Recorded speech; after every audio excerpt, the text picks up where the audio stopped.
Hi friends, how are you? Do you notice anything different? Can you tell? I have a new camera! Yay, I'm so excited. I've been wanting to get a new one for a while just because YouTube has become more and more of a hobby for me, and I feel like I want to give you guys watching the best quality possible and not so much those like blurry laptop camera videos. So I thought I would give myself a little bit of an upgrade. This is my first video filming with this camera, so I have no idea how it's gonna look. Also, I'm sorry if the lighting is a little bit weird. Now that the sun is setting before 5 p.m., I'm kind of trying to figure out where in my apartment has the best like light to film from at nighttime when it's dark out. I did order a ring light, but it's not here yet. Hopefully the next video that I film is gonna have a little bit better lighting. But in the meantime, we have this glaring lamp situation. So hopefully it doesn't look too weird, but let's get into the video.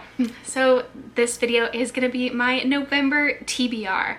I don't normally decide what books I'm gonna read at the beginning of the month, so this is a new experience for me. I thought I would try it out just because I actually have a physical pile of books by my nightstand that I was planning on reading like upcoming anyway, so I thought I would just try to do them all in this month and see how it goes.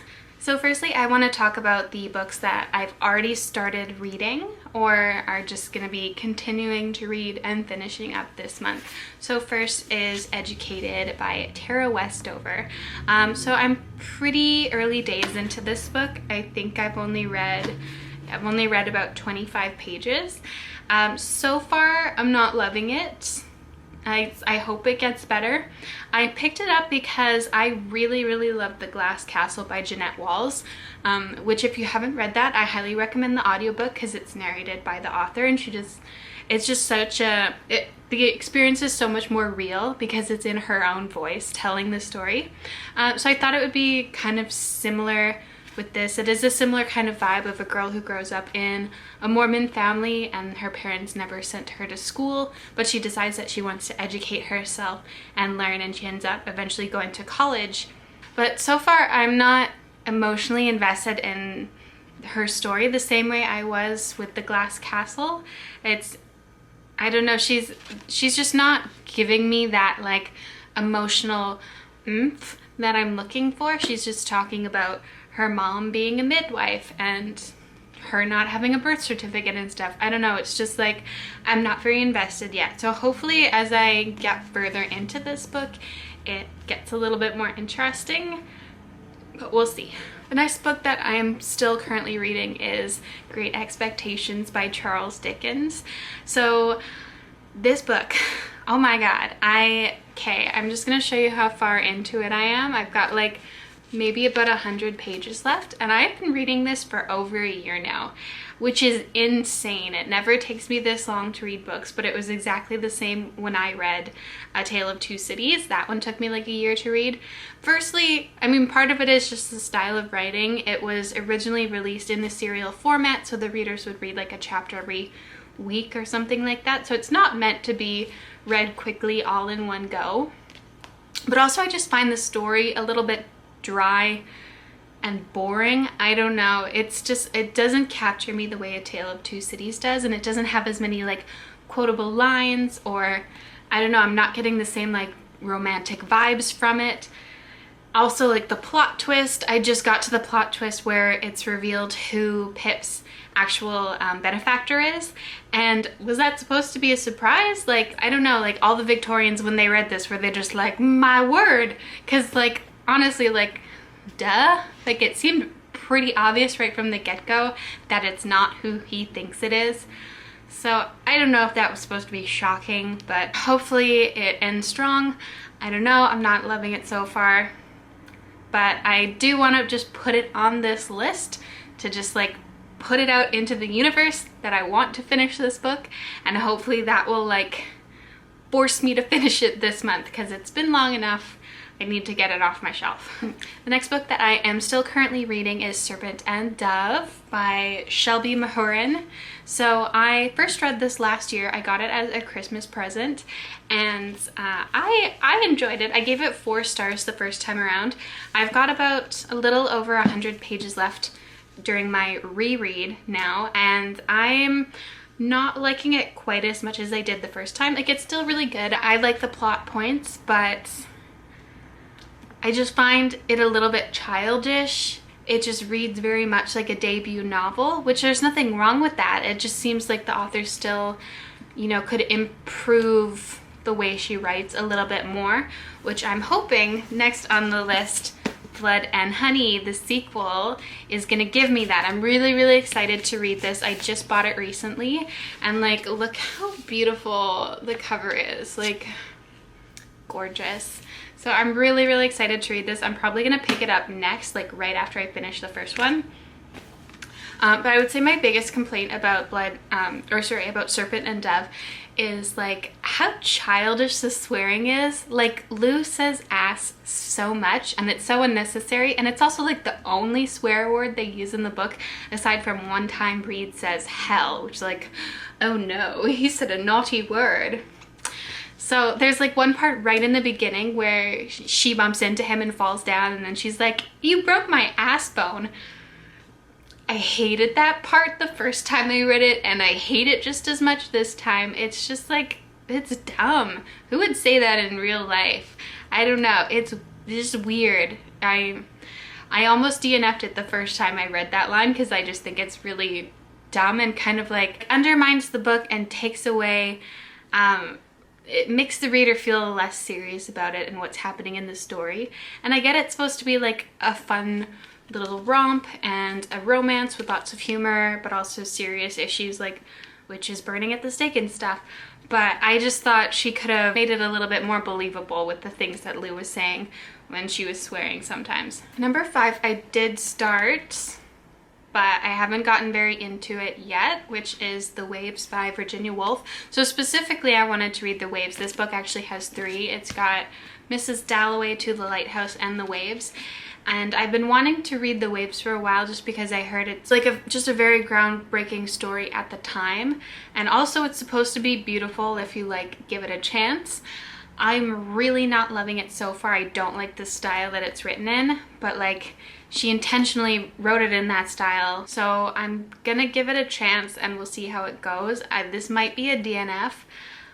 Because I'm just really having a hard time like caring about the characters. It's written in kind of a stream of consciousness that's like Virginia Woolf's writing style that she's famous for. So instead of it being like a regular plot with dialogue, it's kind of just like a collective stream of consciousness between 6 childhood friends as they grow up and become adults. And so you'll just like hop from mind to mind as they're all experiencing the same situation differently or interacting with each other, but there's no dialogue. It's just like thoughts in the head. So definitely not your typical book. We'll see how it goes. But yeah, I don't have high hopes for it out of what I've read so far. Next is The Book Thief by Marcus Zuzak. I've had this on my shelf for such a long time. I picked it up like a year or 2 ago from Value Village, and it's just been on my shelf for ages, so I finally have added it to my TBR stack so that I know it's there and I make myself read it. I'm sure I'll like it. I'm sure it'll make me cry. I just haven't had any desire to read it. I don't know, I haven't been in a World War II war era book mood, but I feel like November, I don't know, November seems like a good time to read it with Remembrance Day, so that was kind of the thought process running through my head when I added this to my list. I have a feeling I am gonna really like it though. Next is Cemetery Boys by Aidan Thomas. I'm super excited to read this. I just have a feeling I'm gonna love it a lot. This was actually on my spooky TBR for October. I just didn't get a chance to finish it with all the other books I was reading, so I've just added it onto November. I have a feeling I'm really gonna like this a lot. I've been really into reading queer stories this year, and every single one I read just is so good. So I'm excited for it. All I know is that there's like a graveyard and some sort of like skeleton or zombie situation. I don't know too much about it yet, but I just have a feeling I'm gonna really enjoy it. And also the cover is so cool. It just looks like a badass cover. I'm excited for it. It's gonna be good. Last on my list is The Wise Man's Fear by Patrick Rothfuss. I'm so excited for this. It's honestly, this is a beast. It's literally 100 pages long. It's literally 1,000 pages long. Like, last page, which is like at the very end of the book, is page 1,000. So this is a beast. It's gonna take me a while to get through, but I finished The Name of the Wind, I think, last month, and I fell in love with it. It was so good, like absolutely blew me away. It was everything I love reading, and it just, I put it on my top 10 books of 2020, and I also added it to my top 10 books of all time, like top 10 favorites.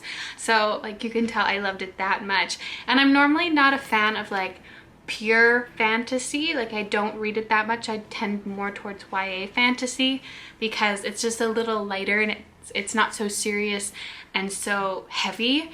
But I didn't find The Name of the Wind series or heavy at all. Like, I breezed through it, and it's also a very, very long book, but I just like powered through it so quickly.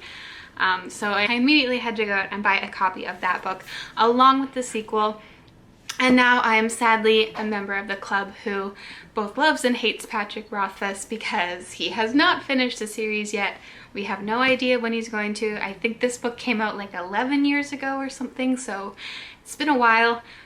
Dear Pat, if you're watching this, please write that book because I don't know what I'm gonna do with my life after I finish this book. That's why I'm both like excited and dreading reading this, because once it's over, that's it. There's no more story, and we don't know how long it's gonna be until he finishes it. So it's a sad thought, but at least there's many, many other books out there to read in the meantime.